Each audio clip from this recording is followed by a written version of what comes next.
Hello IKEA co-worker team, it's Diane here, the potty purple pod from Lane Ends Podiatry, and I'm recording this on the summer solstice, the longest day for you. So I've just finished my clinic. I do an evening clinic here on a Thursday, so come with me and I'm going to take you inside and we're going to have a little chat about how your month has gone on your campaign for looking after your feet, hosted by your co-worker Lynn Connor.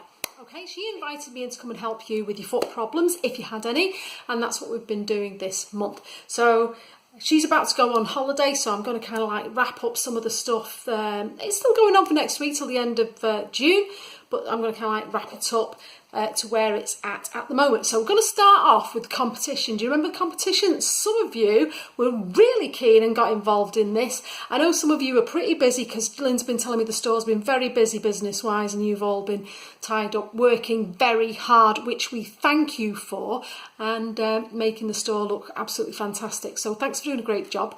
I do enjoy shopping in IKEA, and I have to resist temptation to spend lots of money every time I go in, so you're obviously working very well. Anyway, I digress. Let's get on to where we got to with your Wellbeing event on Foot Health Month this June. Now, we ran a competition, didn't we? We ran a competition to guess the number of steps in 30 hours that one of your co-workers did, and the co-worker that took part in this was Katie.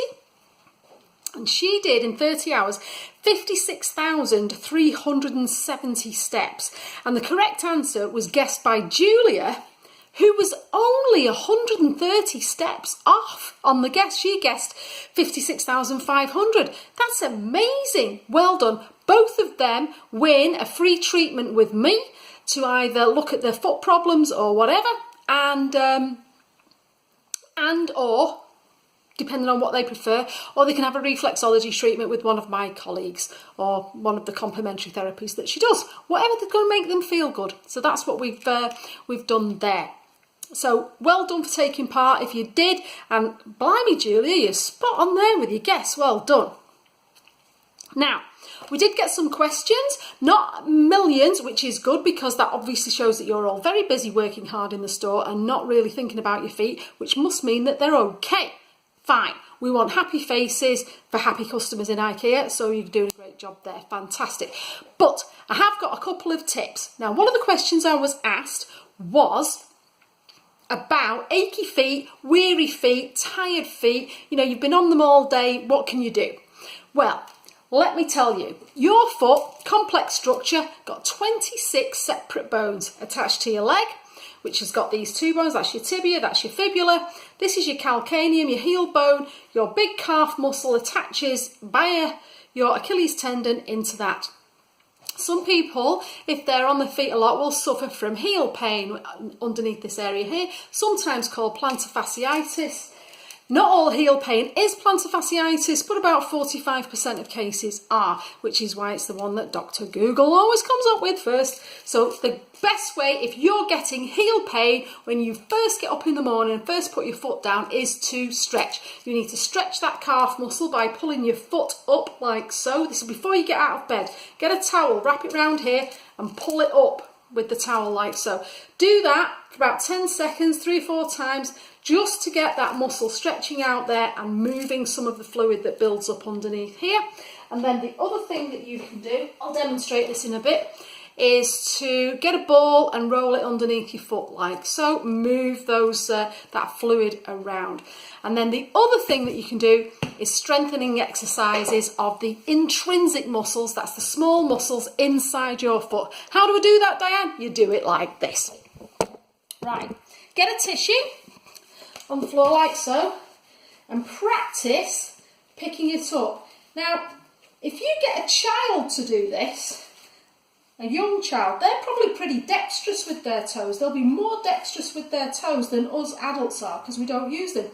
But people that haven't got hands, perhaps, that do the foot and mouth paintings can actually hold a pen, or rather a pencil or an artist's brush with their toes and actually paint. Imagine being able to do that. Fantastic. So you do the pick up tissue trick. Fitness for feet this is. And then if you're really clever, you can try, I'm not good at this, picking up a pen with your toes. Again, it takes quite a lot of dexterity, and I'm going to cheat here by trying to get hold of it between my big toe and the next one. No, that's not going to work. But if you, managed it. The little toes caught it there. That's a good exercise to get those muscles inside your foot here and in between these bones here working harder. All right, and getting them fit. So try that if you've got achy feet, because it's going to strengthen your feet, rather like Darcy Bussell suggests to people on Strictly Come Dancing. Okay, so that's that. Other things I said that I would cover would be some top tips for the summer. We're coming into the summer, you're going on your summer holidays soon, aren't you? Right. What's the most common thing that people start to suffer from in the summer because their feet are sweaty? What is it? Do you know? You do, don't you? Yes, it's athlete's foot. What's athlete's foot? It's a fungal skin infection. Where does the fungi come from? It's in the atmosphere. Microscopic particles in the atmosphere, and they are like dandelion seeds looking for an opportunity to make a mess in your garden and stop your lawn looking so good. No, not that kind of fungus, but you get the idea. Anyway, the way to tackle it is the same way as a gardener tackles problems in the garden. Constant maintenance for these things that are in the environment, okay? So, you would use an antifungal cream. The one I suggest to my patients is this one. It's terbinafine hydrochloride, and it kills fungus as well as stops the fungus from replicating. Some medicated creams only stop the fungus from replicating. So they all work, but some of them take longer than others because the fungi has to die off of old age over time. Got it? Whereas this one kills it, stops it replicating, acts faster. That's why I like it better. But it's only any good if you're using it. It's not going to do you any good if it's sitting on your dressing table, is it? Lecture over. This one, Lamisil, well, this one's Lamisil once actually. This comes in a much smaller tube. It is more of a gel type consistency, and you can get away with using this less frequently than this one. It's pretty good for like a maintenance prevention thing, because you know you don't have to be remembering to put it on every week. This one I tell people to put it on daily for 4 weeks to get rid of fungi, and then a maintenance dose of once a week after that. This one, it's more expensive for the size. I'm not saying this very well. This one's 30 gram, this one's 4 grams, but you only need to use it once every month, so that's why they charge the same for it. Anyway, nonetheless, this contains terbinafine hydrochloride, same as this, just comes in a different box, in a different format. But if you've got athlete's foot, that's what you need to use. You need to use it regularly, you need to get on top of it, and it needs to be a lifelong habit, a bit like brushing your teeth. Next, verrucas. What are verrucas, Diane? Well, they are a skin virus. Do we know what skin viruses are? No? Right, okay. The verruca virus, first of all, it's a harmless virus. It's annoying. People get them. They hang around for ages. In children, they tend to clear up on their own within 2 years. Not always. Some need treatment. So the best deal with verrucas is to try and prevent getting them in the first place. So if you are in an area where other people walk barefoot, make sure that you have got your feet covered up, because then you're not exposed to the particles of verruca virus that they're shedding on their skin. Got it?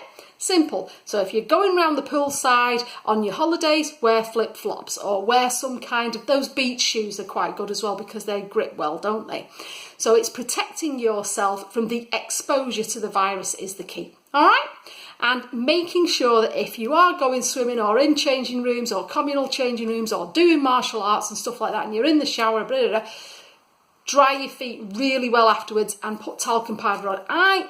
It's not been proved, there's no research to this, but I believe that your skin, once it's wet and that got like that sort of like wrinkly consistency to it, its waterproofedness is reduced, and therefore its ability to protect itself is reduced, and I think things can get into it more easily then. So I'm a big advocate for really drying feet well. Use a hairdryer if necessary, and some talc afterwards. That's your stuff on preventing verrucas. Finally, going to talk about summer feet for your holidays. Now, I don't know if you notice, but a lot of the time, well, I notice people's feet because obviously I'm a podiatrist and I look at these things. So I notice that in the summer, when people start wearing sandals more and open back shoes and stuff like that, I notice heels, imagine this has got skin on it, people, round this area of the heel margin here gets dry and cracked. And a lot of people, particularly you ladies, you neglect it. You don't moisturise it. You must moisturise that area, because the evaporation from wearing open shoes means that your skin dries out. And because you've only got sweat on the bottom of your feet, you've got no hair, so you've got no sebaceous glands where there's no hair. So you need to be moisturising that skin there. If it gets hard, if it gets cracked, you either need to see your podiatrist if it's seriously bad to get that removed and rehydrated, or you need to be doing something at home with it, like using a foot paddle like these ones I use with disposable adhesive backed emery pads. So these are really good because they're dead strong and they don't bend, and you can get a really good leverage with them round your heels. I supply these if people want them. So we use that, rub all the hard skin down, put your moisturising cream on. I use this one, it's Eureka, and it's got urea in it, which is a really good agent for retaining moisture in the skin. So, in summary then, we have covered your competition, the winners, Julia and Katie, get a free treatment with me. The number of bones in your feet and how they're all connected with ligaments, tendons. It's a complicated structure, that, guys. It really is.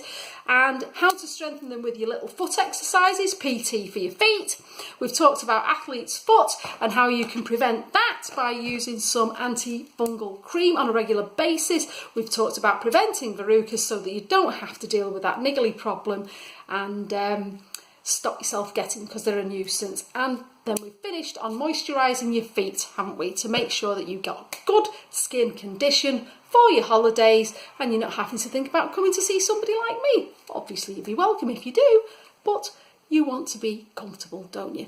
I want to wish you all a very, very happy summer, a very comfortable summer. If you're having any problems with your feet, still reach out. You can contact me through my contact page on my website, Lane Ends Podiatry that's the email address, laneendspodiatry@gmail.com, lane.ends@gmail.com, and the contact page on the website, which is laneendspodiatry.co.uk. So if you want to ask me any questions, I'm happy to do that. I have a Facebook page as well. You can always message me on there. So I give free advice. Don't worry about asking. I'm here to help people. I'm here to help you solve your foot problems. And if it means coming to see me, we'll make sure that you only have to do that if you really, really need to. Oh, one more thing. Lynn did ask me to cover how corns get formed. Corns are basically small areas, usually on the little toe or possibly under the big toe joint here, where people get a compacted area of hard skin, and the pinpoint area where they get the pressure is where the skin gets hardest, and like this little circle. And it's as a result of stress. The skin protects itself by making itself thicker wherever it's under stress. It might be shearing stress from where a shoe's rubbing, or it might be pressure stress from constantly being on your feet or whatever, and wearing shoes that haven't got enough cushioning underneath. So what we advise people to do there is we will review the footwear, see if there's any problems there that's causing that, and we'll advise on how to tackle it. So hopefully that covers that for you as well. I wish you all a good summer. Thanks for being part of the Wellbeing Foot Health Project during Foot Health Month this June, and thanks for watching. Really appreciate it. Hope you have a good time. get in touch with Lynn. We'll do it again next year if you think it's valuable. We'll think up some other competitions. Maybe we'll run one about who can pick up a pen with the toes. What do you think? Okay, guys, thanks for tuning in. Bye for now.